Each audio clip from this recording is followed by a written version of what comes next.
আসসালামু আলাইকুম রহমতুল্লাহি ওবরকাতুহু। সম্মানিত দর্শক, বিষয়গুলো নিয়ে সামাজিক মাধ্যমে বেশ খোলামেলা আলোচনা হচ্ছে।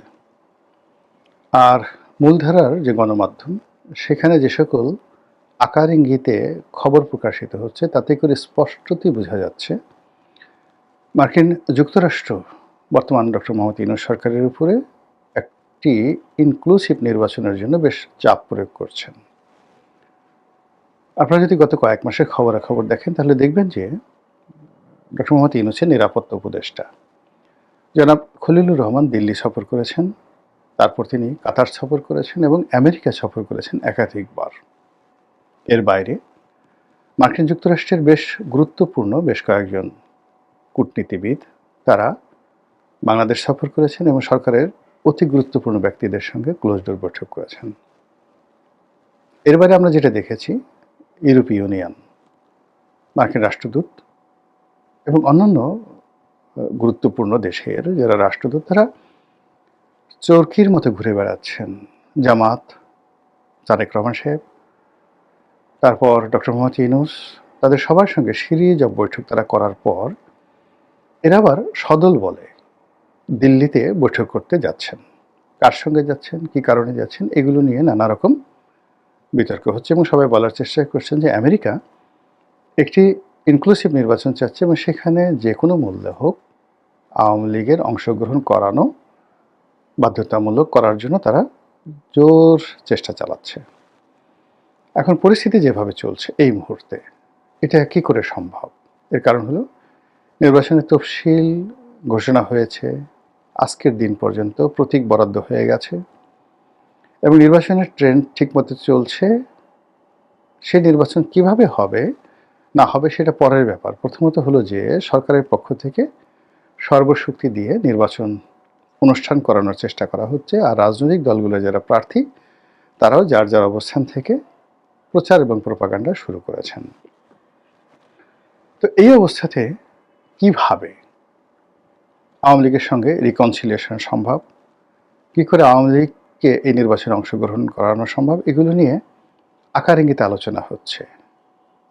যারা একটু সাহসী তারা বলার চেষ্টা করছেন যে ঠিক আছে, নির্বাচনটা পিছিয়ে দেওয়া হোক। আবার কেউ কেউ বলার চেষ্টা করছেন যে ঠিক আছে, নির্বাচনে যারাই ক্ষমতায় আসুক তারা নির্দিষ্ট সময়ের পর 3 মাস বা 6 মাস পরে আওয়ামী লীগকে রিকনসিলিয়েট করে যদি একটি ইনক্লুসিভ নির্বাচন দেওয়া হয় তাহলে সেটা হতে পারে। তো এগুলো নিয়ে আলাপ আলোচনা হচ্ছে। এখন যারা প্রশ্ন করেন তাদের বক্তব্য হলো যে যেখানে আওয়ামী লীগ নিজ মুখে একাধিকবার বলেছে যে তাদেরকে মার্কিন যুক্তরাষ্ট্রের ডিপ স্টেট পলিসির দ্বারা ক্ষমতাচ্যুত করা হয়েছে এবং জুলাই আগস্টে রাজপথে যা কিছু ঘটেছে সেখানে ম্যাটিকুলার ডিজাইন ছিল এবং সেই ডিজাইনের মাধ্যমে জনগণকে উস্কে দেওয়া এবং এই বিপ্লবটিকে মিসহ্যান্ডেল করার জন্য বা গণ অভ্যুত্থানটিকে সরকার পতনের দিকে নিয়ে যাওয়ার জন্য যে সকল ডিজাইন করা হয়েছে তার সঙ্গে আমেরিকার একটা যোগসাজশ ছিল। আমরা বিভিন্ন আকারের বুলেট, বিভিন্ন আকৃতির আগ্নেয়াস্ত্র সহ ওয়েস্টিন হোটেলে সেই আমেরিকার যে সামরিক কর্তা তাদের মরে যাওয়া বা মারা যাওয়া বা তাদেরকে মেরে ফেলা, হোয়াট এভার মেবি, এই ঘটনা নিয়ে নানা রকম প্রতিবেদন দেখেছি এবং কোনো রকম ময়নাতদন্ত ছাড়া সেই লাশ আমেরিকার একজন কর্নেল, সেনাবাহিনীর একজন কর্নেল যিনি দীর্ঘদিন যাবৎ বাংলাদেশে গোপনে দায়িত্ব পালন করছিলেন, তার সেই তৎপরতা নিয়ে নানা রকম কথাবার্তা বলা হচ্ছে। তো সেক্ষেত্রে এরকম যে মিলিটারি অপারেশন, সামরিক অপারেশন আমেরিকার পক্ষ থেকে চালানো হয়েছিল, যেটিকে মানে যাকে বলা হয় কি বলবেন আপনি, তো সেটা কিভাবে চালিয়েছে তারা ভালো বলতে পারবে। এটা নিয়ে নানা রকম স্পেকুলেশন রয়েছে। 2 নম্বর হলো যে পলিটিক্যাল যে বিষয়গুলো খোলামেলা আলোচনা হচ্ছে সেটা হলো সেন্ট মার্টিন নিয়ে, আমেরিকা থেকে সেই অস্ত্র কেনা নিয়ে, তারপর রোহিঙ্গা ইস্যু নিয়ে আমেরিকাকে করিডোর দেওয়া ইত্যাদি নানা বিষয় নিয়ে আমেরিকার চাপ ছিল শেখ হাসিনা সরকারের প্রতি এবং শেখ হাসিনা সরকার সেগুলো গ্রহণ করেননি বলে আওয়ামী লীগের যারা লোকজন তারা দশমুখে প্রচার করে যাচ্ছিল। তো সেই দিক থেকে America versus Sheikh Hasina, America versus Awami League এই সম্পর্কটি স্বাভাবিক হওয়ার কথা নয়। তো হঠাৎ করে মাত্র ১৭ মাসের মাথায় কেন এই ধরনের আলোচনা আসছে যে শেখ হাসিনাকে ফেরত আনার, আওয়ামী লীগকে রাজনীতিতে পুনর্বাসিত করার জন্য আমেরিকা পাগলপাড়া হয়ে পড়েছে? এটা মিলিয়ন ডলারের প্রশ্ন। বিভিন্ন কারণ এটা হতে পারে, সত্য হতে পারে। প্রথমত হলো যে আমেরিকা এখানে তাদের যে বিনিয়োগ রয়েছে, এখানে তাদের যে ব্যবসায়িক ভবিষ্যৎ রয়েছে এবং রাজনৈতিক ভবিষ্যৎ রয়েছে, এজন্য এখানে একটি শক্তিশালী আইদার আমেরিকান মডেলের একটি গণতন্ত্র থাকতে হবে, অথবা ঠিক সংযুক্ত আরব আমিরাত বা সৌদি আরব মডেলের একজন স্বৈরশাসক, তাদের অনুগত স্বৈরশাসক থাকতে হবে। তা না হলে এখানে বার্মা অ্যাক্ট কার্যকর করা যাবে না। এখানে মার্কিন যে বিনিয়োগ রয়েছে সেই বিনিয়োগ অনিরাপদ থাকবে এবং এই অঞ্চলে মার্কিন যে কর্তৃত্ব রয়েছে সেটি আমেরিকার হাত ছাড়া হয়ে এটি ভারতের হাতে চলে যাবে, অথবা এটি যেভাবে হোক না কেন চীনের হাতে চলে যাবে। তো যদি চীন এবং পাকিস্তান তাদের হাতে চলে যায়, এই চক্রটি যদি বাংলাদেশের রাজনীতিতে গুরুত্বপূর্ণ ভূমিকা পালন করে, আমেরিকা বিপদে পড়বে। অন্যদিকে যদি আমেরিকা এবং ভারত এই সম্মিলিত শক্তিটি, যেটিকে লিবারেল ডেমোক্রেসি বলা হয়, সেই আদলে বাংলাদেশে একটি রাজনৈতিক শক্তি বা একাধিক রাজনৈতিক শক্তি থাকে, তাহলে আমেরিকা সামহাও এখানে একটা বেটার পজিশনে থাকবে। তো গত ১৭ মাসে আমাদের দেশে যা কিছু হয়েছে তা আমেরিকার জন্য সুখকর নয়। আমেরিকা যা চেয়েছে, যা স্বপ্ন দেখেছে, যা করতে চেয়েছে তার একটি হয়নি। অধিকন্তু যেভাবে রাজনীতি এগোচ্ছে এবং যেভাবে বাংলাদেশের অর্থনৈতিক সমস্যা বেড়ে যাচ্ছে, তাতে করে এই সরকারের পেছনে যদি আমেরিকার, অর্থাৎ বর্তমান ইউনিট সরকারের পেছনে যদি আমেরিকার কোনো মৌন সমর্থন থাকে, সেটি তাদের জন্য গলার কাটা হবে। দ্বিতীয়ত, যে যদি এখানে ইসলামী রেডিক্যাল যে পলিটিক্যাল ফোর্সগুলো রয়েছে তারা আফগানিস্তানের মতো, পাকিস্তানের মতো অতি শক্তিশালী হয়ে পড়ে, তাহলে আমেরিকার আমও যাবে, সালাও যাবে। এই জন্য আমেরিকা আসলে এখানে তাদের যে সিদ্ধান্ত, সেই সিদ্ধান্ত তারা পরিবর্তন করতে চাচ্ছে। এই গেল এক। হতে পারে, মানে এটা হলো আমি একটা বিশ্লেষণ, আমার কোনো ব্যক্তিগত মতামত নয়, আমি শুধু বললাম এটা হতে পারে। দ্বিতীয়ত হলো যে মিস্টার ডোনাল্ড ট্রাম্প ব্যক্তিগতভাবে তিনি নোবেল পুরস্কার বিরোধী, নোবেল শান্তি পুরস্কার বিরোধী।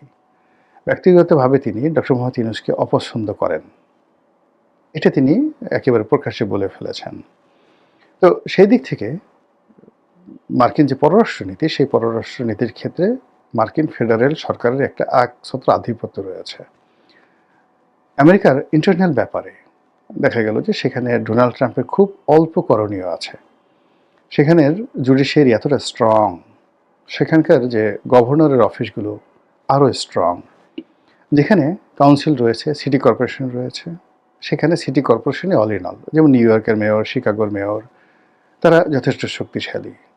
এরপর সেখানে মার্কিন সিনেট আছে, মার্কিন কংগ্রেস আছে, এর বাইরে সংবাদপত্র আছে, স্বাধীন জনগণের মতামত আছে। এইসব মিলিয়ে আমেরিকার অভ্যন্তরীণ ব্যাপারে প্রেসিডেন্ট ডোনাল্ড ট্রাম্পের খুব অল্প করার আছে। কিন্তু কোনো একটি দেশের সঙ্গে যুদ্ধ বাঁধিয়ে দেওয়া, বিদেশি কোনো রাষ্ট্রের সাথে সম্পর্ক স্থাপন করা বা বিদেশি রাষ্ট্রের সাথে সম্পর্ক নষ্ট করে দেওয়া, অন্য দেশের সরকার পরিবর্তন করা ইত্যাদি সব ব্যাপারে প্রেসিডেন্টের ক্ষমতা একছত্র।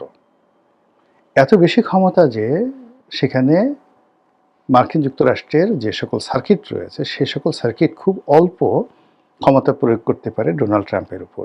তো সেই দিক থেকে বাংলাদেশের সঙ্গে সম্পর্ক তৈরি করা, কিংবা গত 50 বছর ধরে যে সকল মার্কিন নীতি বাংলাদেশের জন্য প্রযোজ্য সেগুলোকে উল্টে দেওয়া, আবার নতুন করে সম্পর্ক ঝালাই করে নেওয়া, এটা ডোনাল্ড ট্রাম্পের জন্য বা মার্কিন প্রেসিডেন্টের জন্য তুড়ির ব্যাপার। জাস্ট 1 2 3 বলবেন আর ওটা অমনি হয়ে যাবে।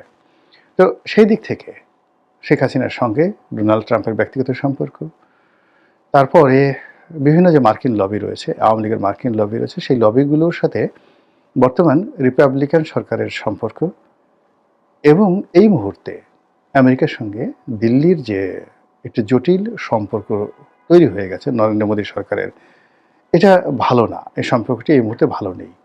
তো সেক্ষেত্রে যদি নরেন্দ্র মোদীকে, শেখ হাসিনাকে অ্যাবসলিউটলি স্বাধীন করে দেওয়া হয়, তো আওয়ামী লীগের যে ব্রুট মেজরিটি রয়েছে, ভোট রয়েছে, তাদের কর্মী সমর্থক রয়েছে, তারা যদি পলিটিক্যালি একটা ভালো অবস্থানে চলে যায় আগামীতে, সেক্ষেত্রে আমেরিকা জাস্ট একটা জাত শত্রু হিসেবে বাংলাদেশের সব ক্ষেত্রে অপাঙ্ক্ত হয়ে পড়বে। তো এই ঝুঁকি তারা নিতে চাচ্ছে না বা নেবে না, এটা স্বাভাবিক। এবং সেই কারণে আওয়ামী লীগের বিভিন্ন স্তরের সঙ্গে তাদের যোগাযোগ, শেখ হাসিনার সঙ্গে তাদের যোগাযোগ অস্বাভাবিক নয়। আর আগে যেগুলো বললাম যে এই মুহূর্তে বাংলাদেশ যেভাবে দক্ষিণপন্থার দিকে এগোচ্ছে, এটা আমেরিকার জন্য হুমকি। এরপর চীন এখানে যেভাবে প্রাধান্য বিস্তার করছে তা তারা চাচ্ছে না। থার্ডলি হলো ডক্টর মোহাম্মদ ইউনূস বা বর্তমান সরকারকে দিয়ে তাদের যে সকল আশা ভরসা পূর্ণ হওয়ার কথা ছিল সেগুলো হচ্ছে না। তো সব মিলিয়ে আওয়ামী লীগকে পুনর্বাসন করা, শেখ হাসিনাকে ফিরিয়ে আনা, সজীব ওয়াজেদ জয়কে ফিরিয়ে আনা, বাংলাদেশে আবার সেই জয় বাংলার রাজত্ব চালু করা, এটা আমেরিকার পলিসিতে যদি রাতারাতি পরিবর্তন হয়, আমি আশ্চর্য হব না। এর কারণ হলো আমেরিকা তার প্রয়োজনে চোখ মুখ বন্ধ করে 1 মিনিটের চোখ উল্টাতে পারে। ইংল্যান্ডের সাথে সে এখন যে কাজগুলো করছে, ইংল্যান্ডের সাথে তার শত শত বছরের সম্পর্ক, সেই সম্পর্ক তারা একেবারে চোখ উল্টে ফেলেছে। এবং সামনে যে যে যুদ্ধ আসে, অর্থাৎ গ্রিনল্যান্ড নিয়ে যদি ডেনমার্কের সঙ্গে আমেরিকার যুদ্ধ হয়, সেই যুদ্ধে ইংল্যান্ড ইউরোপের পক্ষে থাকবে এবং আমেরিকার বিরুদ্ধে তারা যুদ্ধ ঘোষণা করতে বাধ্য হবে। এবং ফ্রান্সের সাথে এখন তাদের মানে রীতিমতো দাকুমরার সম্পর্ক যাচ্ছে। ভেনেজুয়েলার সাথে যেরকম সম্পর্ক ঠিক সেরকম সম্পর্ক যাচ্ছে। কানাডার সাথেও কিন্তু তাদের সম্পর্ক ভালো না। কানাডা এরকম একটা রাষ্ট্র যাদের সঙ্গে আমেরিকার সম্পর্ক ঐতিহাসিক, সেই কানাডাকে এখন তারা দখল করতে চাচ্ছে। আবার সিরিয়ার দিকে তাকান, সিরিয়ার এখন যে আল সারা যিনি রয়েছেন প্রেসিডেন্ট, তো তিনি আমেরিকাতে নিষিদ্ধ ছিলেন, সন্ত্রাসী তালিকাভুক্ত ছিলেন। সিরিয়া যে রাষ্ট্রটি, সে রাষ্ট্রটিও সন্ত্রাসী তালিকাভুক্ত ছিল। রাতারাতি সময়ের প্রয়োজনে তারা আল সারাকে নিয়ে গেছেন, সেখানে সংবর্ধনা দিয়েছেন, তার স্ত্রী কয়জন এটা নিয়ে আলাপ আলোচনা করেছেন, ঠাট্টা মশকরা করেছেন। এরপর তাকে একেবারে কালো তালিকা থেকে বাদ দিয়ে সিরিয়াতে এখন তারা সর্বোচ্চ বিনিয়োগ করার চেষ্টা করছেন। This is America. তো তারা সব কিছু করতে পারে, শত্রুকে বন্ধু বানাতে পারে, বন্ধুকে শত্রু বানাতে পারে। তারা কারোর কাছে জবাবদিহি করে না, করতে বাধ্য নয়। আর এটা নিয়ে তাদের কোনো লাজ লজ্জা আছে বলে মনে হচ্ছে না। কাজেই রাতারাতি তারা যদি ডক্টর মোহাম্মদ ইউনূসকে বা তার সহযোগী যারা আছেন তাদের সবাইকে ভুলে গিয়ে, তাদেরকে পিছনে ফেলে দিয়ে তারা যদি আবার শেখ হাসিনাদের সম্পর্ক স্থাপন করে, এটা অস্বাভাবিক কি? তারা তালেবানের সাথে সম্পর্ক করেনি? তারা কি তালেবানের সঙ্গে চুক্তি করে সেই তাদের দীর্ঘদিনের হামিদ কারজাই, আশরাফ থানি যে গং রয়েছে তাদেরকে একেবারে যাকে বলে মৃত্যুর মুখে ঠেলে দিয়ে, এমনকি তাদের যে মিত্র ভারতকে মৃত্যুর মুখে ঠেলে দিয়ে ভারতের মিনিমাম $10 বিলিয়ন এই আফগান যুদ্ধে তারা লস করেছে আমেরিকার জন্য। তো তারপর তারা সেখানে চলে গেছে, আফগানিস্তান ছেড়ে চলে গেছে এবং তাদের সব যুদ্ধ বিমান, কামান, গোলা বারুদ কিচ্ছু তারা নিয়ে যেতে পারেনি। অল আমেরিকার যে সকল অস্ত্রশস্ত্র রয়েছে আধুনিক প্রযুক্তির, এখন সেইগুলো দিয়ে আফগানিস্তান পাকিস্তানকে হুমকি দিচ্ছে। এমনকি সেইগুলো দিয়ে আফগানিস্তান এখন ইচ্ছে করলে রাশিয়ার সাথে যুদ্ধ করতে পারে। আবার সেই আফগানিস্তানে তারা ঢোকার চেষ্টা করছে। তো এই হলো আমেরিকার অবস্থা। তো সেই দিক থেকে আওয়ামী লীগ নিয়ে যা কিছু শোনা যাচ্ছে, বিশ্বাসও করার দরকার নাই, অবিশ্বাসও করার দরকার নেই, জাস্ট নজর রাখেন। মহান আল্লাহ আমাদের সবাইকে হেদায়েত দান করুন এবং হেফাজত করুন। আসসালামু আলাইকুম রহমতুল্লাহি ওয়া বারাকাতুহু।